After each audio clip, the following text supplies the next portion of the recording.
primeira vez en 1997 como concelleiro da corporación.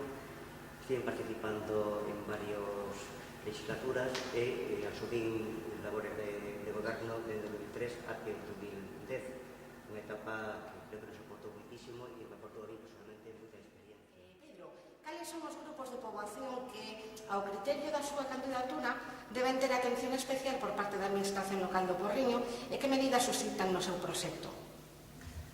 Bueno, eu entendo que a política municipal debe ser moi transversal e centrar só en núcleos específicos o mucho que máis axeitado, non? Que sí é certo que temos núcleos de poboación que deben ter unha atención máis especial. E é certo que o Porriño, que é un porriño industrial, hai un problema tamén de xente que está sen traballo, non? E aí debe facerse un traballo específico en plans de emprego específicos, non? Tanto para mulleres, para maiores de 22 anos e a xente moza. E iso creo que merece especial atención. Non debemos un pouco descuidar toda a atención que respecta a atención dos maiores e a xente moza. Os maiores no que respecta a ampliación ou maior dotacións, como pode ser un novo centro de día e tamén un incremento de garderías para os rapaces do Concello. Non chega a reposición do sangue e as dúas que temos privadas. Hai que ampliar máis, para por aí non está moi ben, pero hai que estudiar se é necesario ampliar máis dotacións no que respecta a garderías municipais. Iso é fundamental para atender esos colectivos determinados. Pero logo hai un número de poboación tamén máis a ter en conta, que é aqueles colectivos tamén nas parroquias que debemos tamén prestar unha atención específica e coordinar certas labores que les fan o Concello do Porriño, que botamos en falta na actualidade. Iso, nós queremos que, como decía antes, esa labor transversal é necesaria. Non podemos tampouco primar en exceso uns sobre os outros, sino manter un equilibrio que é básico para acertar nas solucións e atender as demandas que pode haber feitas por distintos colectivos veciñais e organizativos, non só veciñais, deportivos, culturais, que tamén é necesario atender. Moi ben, Pedro. Entón, imos ca seguinte. Respecto da política económica do Concello, cree a súa candidatura que debe haber modificacións en ingresos e priorización de gasto ou pretenden aplicar unha política continuista? No caso de que susciten estas modificacións, explíqueme un pouquinho en que consistirían. A política económica que deben entenderla desde o punto de vista que se non temos ingresos non podemos pasar no gasto. E está claro que o Benegal non vai manter un partido continuista.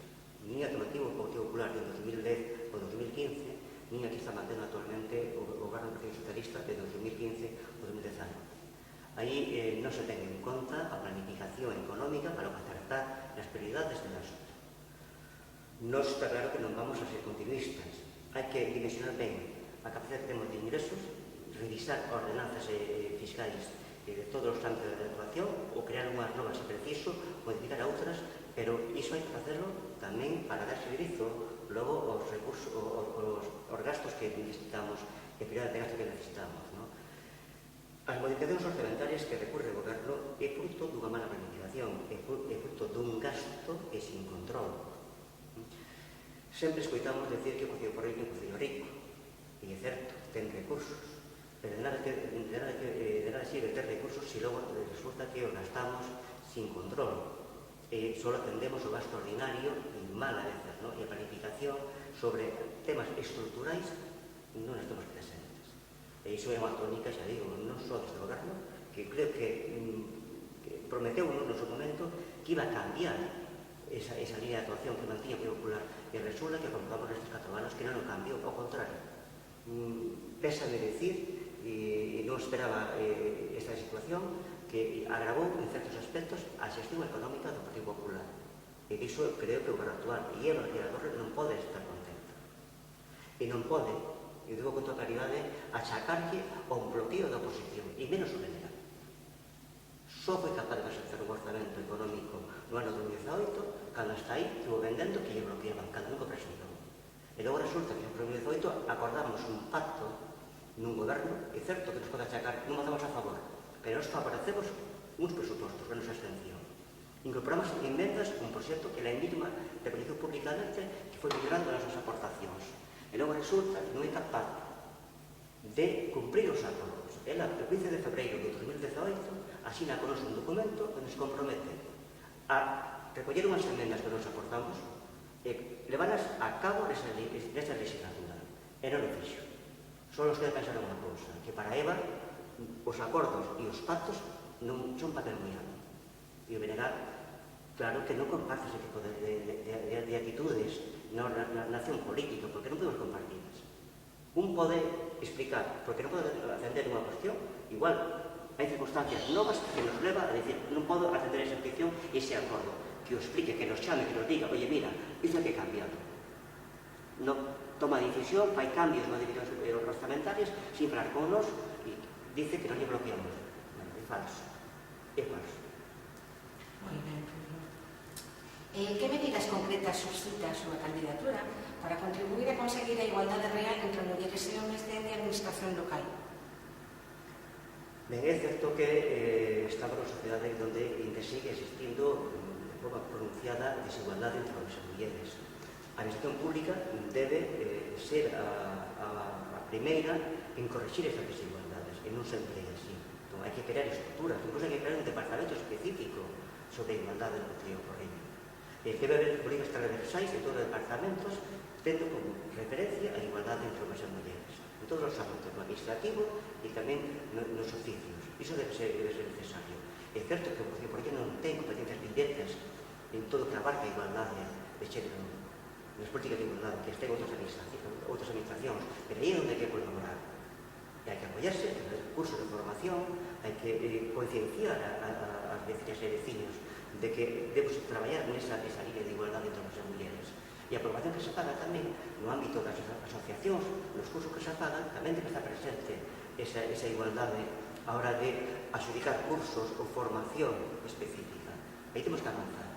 Non vamos a decirnos que non se avanzou, pero hai que seguir neste camino. E logo a coordinación entre administracións debe ser máis fluida. E creo que o Concello de Porriño debe traballar non tendo como base unha confrontación entre administracións, en que sexan de distinto signo político, debe buscar a cooperación e colaboración para aceptar e defender as demandas sociais. Iso que debemos defendernos. Que medidas propoñen para mellorar a mobilidade interior e exterior no Concello?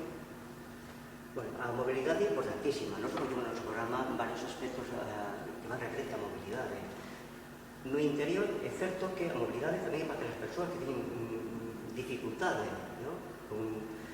que están en cadeiras de rodas, as persoas que teñen crianzas que teñen que moverse con distintos carros e non teñen espacios para moverse con tranquilidade, que teñen que estar sorteando obstáculos ou teñen que estar baixando dunha beira-rúa e ir pola calzada porque teñen espacios para circular, para andar con comodidade. Nos fixemos un traballo importantísimo, que pasamos moi orgullosos, que era ganar espacio para a xente. O centro urbano gañou en mobilidade para as persoas no que respecta a finalización das prazas e do centro urbano. Que non chega con só esa actuación, hai que ampliar. Nos temos proxecto para iso, vamos a seguir avanzando na recuperación de espacios, como é a rúa de Manuel Rodríguez hasta San Sebastián, e logo incluso o que fazer un proxecto conxunto entre o campo da Feira, San Sebastián e San Benito, porque aí debemos dar un novo impulso de recuperación de espacios públicos. No que respecta a mobilidade para as persoas, para nós é fundamental. Que non podemos descuidar a mobilidade dos vehículos. E tamén facer factible e viable que unha persoa que ven no seu coche, porque ven nas parroquias, chega ao Concello e non die media hora de voltas para poder aparcar o seu coche. Nos creamos en 2004 un aparcamento onde dicían que era impensable que habría de hacer. Un aparcamento que se fixou en 2004 con 500 plazas. É preciso na parte de San Benito, San Sebastián, crear outro espacio de aparcamento soterrado.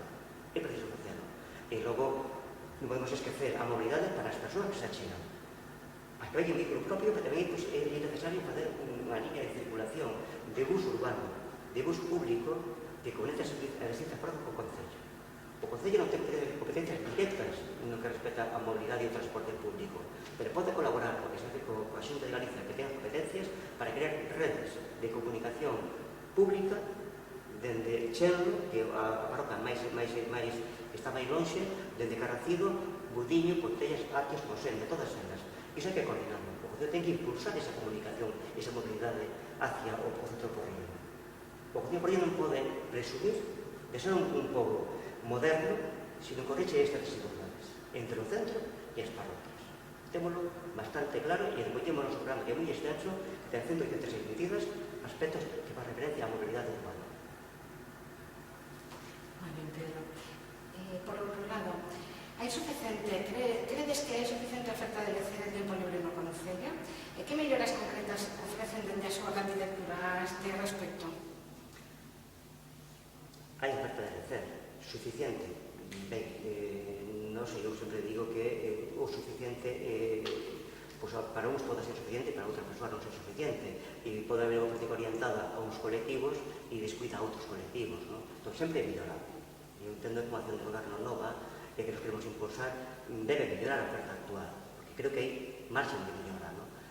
O lecer non só é un tema de actividades que programa o Concello, incluso, podemos moito en falta esa oferta de actividades que oferta o Concello, que non son coordinadas e a veces pisan programacións de outras entidades que hai nas parroquias, non? Entón, aí falta esa coordinación para que as persoas que queiran ir, que lle interese unha oferta de lecer que hai en Budiño, por exemplo, que lo digan, ou vou a Budiño, deixo de mirar o que hai no Porriño, non? Ou a central do Porriño. Debe haber esa coordinación. É certo que logo tamén temos que recuperar espacios públicos para que as persoas teñan espacios de expansión, donde ese ocio non estea coartado no Porriño, non? Hai que ampliar esas zonas de ocio. Nós temos varios proxectos que nos pulsamos durante esta semana, donde ampliaremos a oferta de lecer e de actividades, equipamentos de actividades no Concello do Porriño. Recuperar a zona do Río Louro, por exemplo, como zona de pulmón verde. É certo que é necesario algún tipo de modificación puntual no plan xeral. É certo que hai que mellorar incluso as comunicacións. Ora, o que temos moi claro é que nós non podemos ter un espacio aí que, de que non sexa na súa totalidade privado e público, o Concello debe comprar terreos aí. Nós propuxemos unha partida de 100.000 euros no acordo co goberno actual, que leva, para comprar terreos aí. Optou por comprar, porque si houve ingresos para comprar terrenos, pero optou por comprar outro tipo de equipamentos. Decisión que nós non compartimos. E aí debe avanzarse en gañar e crear un espacio de lecer e de ocio para o Porriño amplio. E creo que hai marxen para hacerlo, e nós temos o proxecto, e já digo, faremos público a semana que ven, dar o equipamento en concreto que hai xa vai facer. Por outra banda, actualmente parece que aumenta a preocupación polo tema medioambiental. Entón, a este respecto, que medidas recolle o seu programa neste apartado? Hai que partir de que a labor medioambiental non só é unha cuestión de recoller en negro sobre blanco, que a veces caímos ou caen no que respecta a querer moitas medidas moi chamativas, pero ao final non se levan a cabo. Nos entendemos o medio ambiente non só como acción dende o goberno, que debe ser correxida no que respecta a vertidos, que hai que correxir, e que as veces están agora mismo no consorcio, no que respecta aos espacios verdes mediante do Río Louro, pero hai unha cuestión moi importante que non podemos esquecer. Alrededor nosa hai moita zona verde que está nas mãos da Xunta de Montes, e hai que poñer en valor de unha coordinada e non mirar a actuación nos terrenos comunais da Xunta de Montes que teñen parques e cuidan o medio ambiente, e debe ser coordinado e non visto como un enemigo na xestión municipal dentro do propio Concello, que lo hemos comprobado nos últimos anos. Ahora, e a recuperación da Lagoa das Gándaras é precisa. Temos a desgracia que no ano 68 aí creouse un polígono de desarrollo que é o polígono das Gándaras, xa eliminou moitas zonas das humidais que había en Orbeinte, entre Aquios e Budiño, e resulta que podemos a día de hoxe manter o estado actual de abandono das gándaras de Budiño. Debe recuperarse, debe poñerse en valor, coordinado e con agua, con medio ambiente da Xunta de Galiza, porque estamos dentro dun espacio de Red Natura 2000. Debe ser protegido e ampliado. Entón, todas esas actividades, e no que respecta a xestión de residuos urbanos, tamén temos que ter en conta, ten unha ligación directa co medio ambiente. En como non xestionamos os nosos residuos, ten incidencia en como afectamos ou destruímos o noso medio ambiente, e o noso hábitat de onde convivimos. É fundamental traballar nese aspecto e ter unha visión completa e global das accións medioambientales. Respecto ao equipamento, patrimonio, Concello, que dotacións botan de menos? Que propostas concretas fai a súa candidatura para conseguilas e que posibles ubicacións propoñen para elas? Debemos ter presente que as dotacións actuais que ten o Concello Porriño, hai algúnas que están en bon estado, prestan apodillo a moitas actividades que hai no Concello Urbano, E tamén hai algúns que merecen a día de hoxe unha atención especial de mantemento e conservación que para evitar o seu deterioro. Iso é fundamental.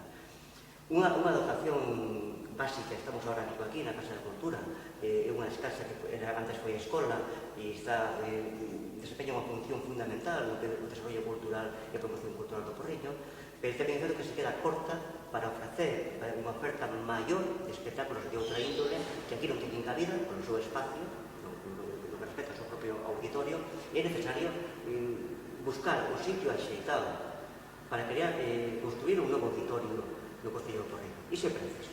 Nós temos a idea e o lugar onde construir. Iso implica determinación no espacio. Creemos que debe ser un espacio que teña accesos vos de entrada e saída, porque se queremos traer ao Porriño grandes espectáculos que poden ter cabida nun auditorio, debe ter tamén fácil acceso de evacuación e de entrada e non colapsar o que é o Concello do Porriño. Ora, esa é unha dotación que nós defendemos e debe traballarse con fondos propios ou con plans de outras administracións para favorecer a instalación dese equipamento do Concello do Porriño. Iso é preciso. Tamén é preciso crear espacios para a xuventude. Unha casa de xuventude no Porriño é precisa. Hai moitas persoas que queren desenrolar a súa expresión artística e non teñen onde facelo. E hai que crear espacios acordes e con dotación necesaria para que a xente poda expresarse e ter unha zona onde crear con tranquilidade. Nós temos o espacio e un dos cursos que vamos a fazer público esta mesma semana, o día 16 seguramente, o espacio que nos escollemos e con un proxecto que a xente vai recoñecer a primeira cando se faga público ese proxecto, que creo que é a caída. Hai terreos que a día de hoxe están dentro dun convenio urbanístico ligado ao plan xeral actual, que son susceptibles de nos temos esa proposta de que sean utilizados por unha casa de xuventude. Pero faremos público esta semana o sitio e o proxecto en concreto. Agora vamos quizá coa pregunta que son un poquinho máis de valoración, non? Como valora o traballo do Goberno e do Pleno da Corporación nesta legislatura e que melloras entende que se deben producir en ambas instancias de decisión? Estamos nun momento que a valoración non podemos facela. Eu digo que cando a mí me preguntan sobre o goberno, ou sobre a alcaldesa, ou sobre outro concelleiro que non é do noso grupo, que eu non vou ser objetivo na miña valoración, seguramente, non? Porque podo ser suizo en parte. A valoración para facer agora mismo, seguramente, e con toda claridade, vai facer a xente do Porriño, a xente de veciñas, o próximo día 26. Eu o que lle pido é que sí fagan esa valoración, que a xente que vai votar no día 26 faga a valoración en como mirou a acción do goberno e que nota lle ponga ese goberno. Nos, concretamente, esperábamos outra cousa e eu como portavoz do bloque nacionalista galego esperaba outra acción do goberno. Digo con toda claridade que para nós foi unha decepción en que Eva recurriu a unha confrontación casi permanente con a oposición. Creo que buscou esa táctica por tapar a súa falta de proxecto político e recurriu a unha dialéctica de culpabilizar a oposición cando non tiña proxecto político para o Porriño. As formas son fundamentais e as formas que mantivo o goberno de Eva García de la Torre no Porriño creo que son moi mellorables, pero non só coa labor da oposición, onde nos sentimos decepcionados con claridade, e que comprobamos en conversas que digamos con os distintos colectivos veciñais que esa confrontación foi tamén levada de cara ás persoas que estaban ao frente destes colectivos veciñais. Non houve unha coordinación, non houve unha colaboración para defender un proxecto político determinado, para decir que non compartimos o mellor unha proposta do colectivo veciñal, sexa do ámbito cultural, deportivo, de montes ou de aulas mismo, non fai falta recorrer a descalificación e a confrontación. E o goberno de García da Torre recurriu con demasiada frecuencia ese tipo de comportamentos. E iso sí que é un tema que nos entendemos que, para mí, máis que se fai máis proxectos ou menos proxectos, é fundamental. Porque iso é o eixo transversal da acción do goberno. E iso sí que nos votamos moi en falta. Imos ca última pregunta que ten preparada Porriño Digital, para todos vos, que é a de como valora a relación das demais administracións públicas co Concello do Porriño. Ben, aí vamos a empezar por a Xunta de Galiza. A Xunta de Galiza non mantivo unha actitude de colaboración co Cío Porriño, recurrindo, o que tamén recurre moitas veces o PSOE, que a confrontación e deixar evidente que se eu fago, que quede claro que eu fago, tiene un beneficio contra a administración, o instituto político pode vender un proxecto político que se faga no Cío Porriño. A actitude da Xunta de Galiza respecto ás rotacións escolares, por exemplo, a súa ineficacia respecto á ampliación ou a construcción do novo centro escolar do Fernando López, que está xa saturado, pois non é de recibo. O comportamento é moi negativo. O comportamento da Xunta de Galiza respecto ao centro de saúde é, falta palabras para calificarlo de forma negativa. Que veña aquí Albuña, o conselleiro de Sanidade, a vender agora mismo, hai 3 meses, que se vai empezar xa a empezar o centro de saúde depois de 12 anos, é unha parte de respeto non aos corporativos do Concello de Porriño, nin ao goberno do Concello de Porriño, é unha parte de respeto á xente do Porriño. O comportamento de Feixóo do Partido Popular a do Concello de Porriño é malo, moi malo. A colaboración non pode limitarse a 4 cuestións moi puntuais. O seu comportamento coa xestión do tema do lindano, que aí tamén ten moita responsabilidade a actual alcaldesa, pero a Xunta de Galiza, que ten a competencia máxima sobre terras contaminadas, non é de recibo. Está moi ben atender e dar explicacións, que iso é o prioritario, que é a saúde das persoas. Pero logo, se se detecta e está confirmado que hai unhas zonas máis amplias de contaminación por restos de lindano, o normal é que nos explique, que nos dé un calendario de descontaminación da zona afectada e a descontaminación, ese calendario que podamos seguir e pedir subvencións para descontaminar as terras de Torneiros ou outros lugares se aí se acredita que hai terras contaminadas. Por tanto, a calificación é negativa, é de menos 10, porque non hai unha calificación positiva respecto a esa administración. Pero que tamén temos un goberno dos últimos 8 meses no Estado español que elaborou un orzamento donde Galiza quedou escondida, donde non ten ningún tipo de relevancia política ni peso político, non se deu importancia. O tema da eliminación do paso de nivel, a eliminación do tren do Ciclo Porriño, o PSOE vendeu e defendeu Eva Nacionador defendeu o compromiso deste goberno do PSOE de eliminación e non hai nada. Non hai nada de iso. Respecto á conexión entre Torneiros e a autovía, que só ten conexión directa coa autostrada, pero non coa autovía, unha cuestión demarcada por nós hai muchísimos anos, sigue sin atender. Non podemos tampouco defender ni avalar a actitude e o investimento previsto polo goberno do Estado español na actualidade o Partido Socialista que está a oferta ese goberno, que tamén anteriormente o Partido Popular. E a resposta e a reclamación tanto de Eva respecto ao PSOE como Alejandro respecto ao Partido Popular é cero. Esa é a realidade. Pedro, pois agora, como ben sabes, invitouse vos a que elaborasedes unha pregunta para cada un dos vosos oponentes.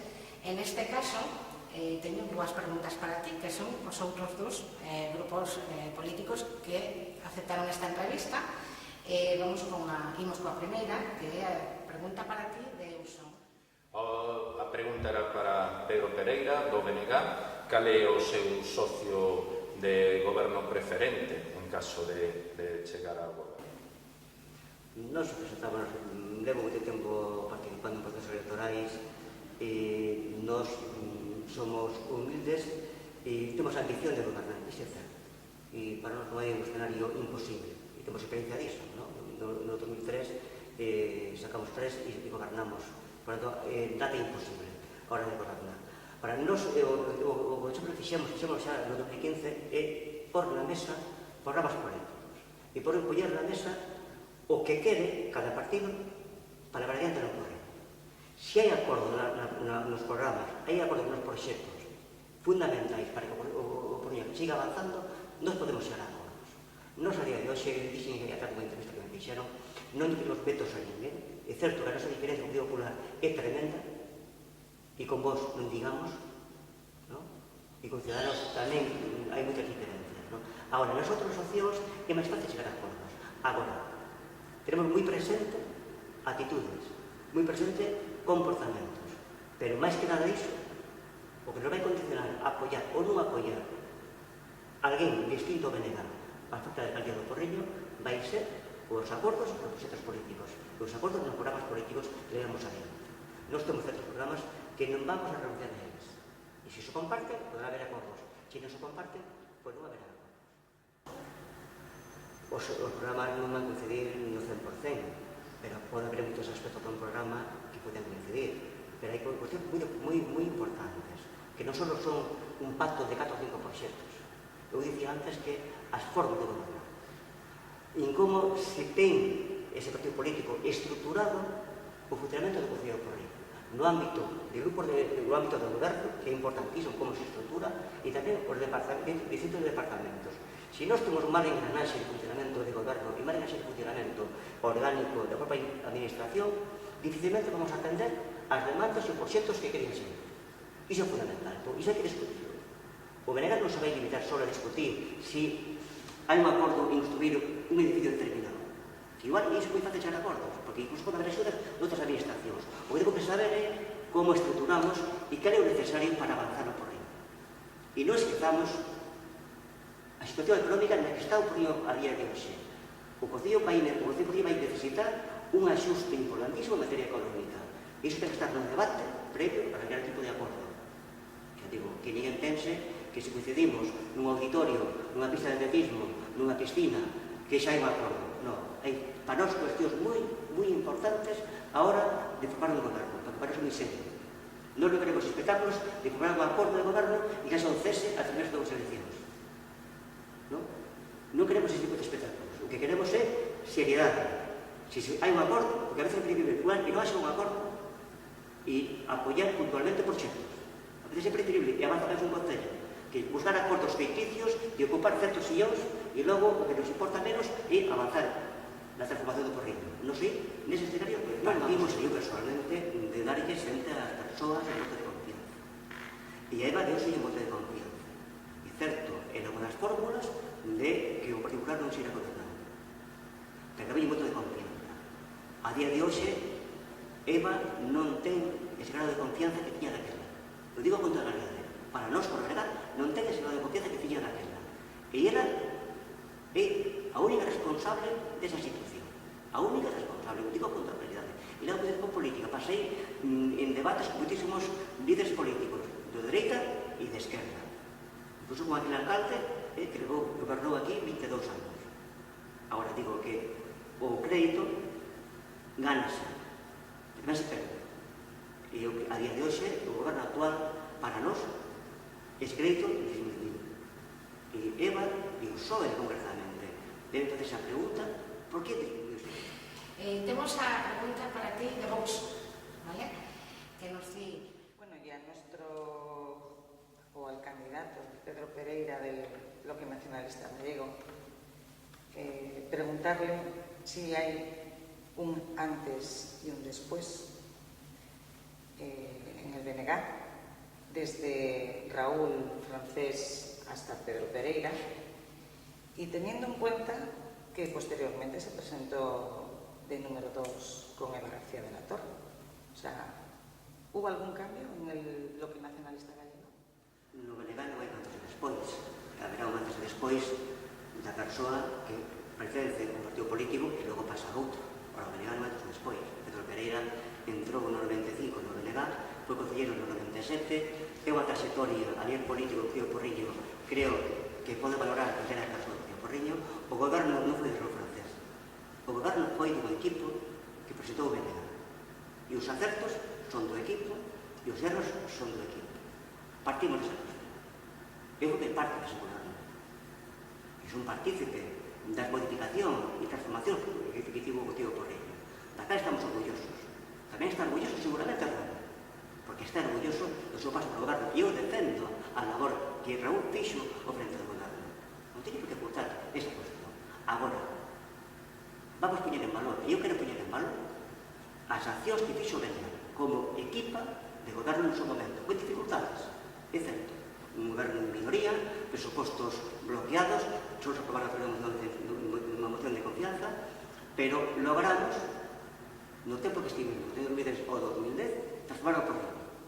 E eu fui partícipe desa transformación, creo que pode ofertar a día de hoxe experiencia suficiente para corrixir os erros nos que cometemos no seu momento, pero en saber cales son as necesidades reais do Concello do Porriño. E se fomos capaces de abrir Galicia en cara, para meter aí un queixón para aparcamento de vehículos, se fomos capaces en un momento, unha minoría, de transformar e penalizar todo o centro do Porriño, creo que somos a garantía, e eu creo que somos a garantía de que San Sebastián, San Benito e o Campo da Feira necesita outra remodelación importantísima. Por iso non hai antes ou despois, remato. O Benegat estivo sempre onde está, e Pedro Pereira estivo sempre onde está. E aí creo que é a garantía que en min se pode confiar, por enriba das cuestións personalistas. Bueno, Pedro, pues para finalizar esta entrevista, vamos a ofrecer un minuto, ¿vale?, no que vos expresedes por que debe de votar a xente o BNG nestas eleccións municipais. Eu considero que a xente debe participar no proceso electoral con total liberdade. Eu creo que os argumentos da coacción e do medo a día 8 teñen que estar fora do escenario político, non? Eu parto desa cuestión. Eu lle pido a xente que vai a votar 26 de maio é que compare, que valore o que se fai uns e o que fai outros. Non vou aceptar nunca que todos os políticos somos iguais e que todos os políticos son iguais. O noso objetivo, e o meu personalmente como candidato, é transformar o Porriño. E o noso proxecto é distinto aos demais. E aparte ofrecemos unha candidatura integrada maioritariamente por mulleres coa capacidade e formación necesarias para cambiar o Porriño. Fixemos no seu momento, decía antes, e somos capaces de facelo de novo. Tamén teño que valorar as persoas que van a votar o día 26 os comportamentos nos anos despois do 2010 do Partido Popular cando gobernou e de Eva García Lato. Se é preciso estar permanentemente nos xornais por cuestións de xurval. Se é preciso estar permanentemente con modificacións orzamentarias donde o gasto que se fai, que fixaron uns e outros, o Partido Popular e o Partido Socialista, por fazer gasto sin procedimentos e sin partidas, donde os máis perxudicados son os proveedores do Concello do Porriño. Nós o que defendemos é proxecto político, compromiso, un eixe fundamental na acción pública, vocación de servicio público e experiencia, dicía antes. Creo que somos a única candidatura que ofrece todas esas cualidades. E por iso nos presentamos. Por iso nos demandamos, pedimos ás persoas que le den ese voto de confianza, porque se fixamos unha vez, eu participei nesa transformación e son capaz de facelo na segunda vez. Ese voto de confianza precisámoslo e a xente debe valorar comportamentos, actitudes e non ser a veces forofos de siglas, porque o final que nos leva é deixar de lado o importante.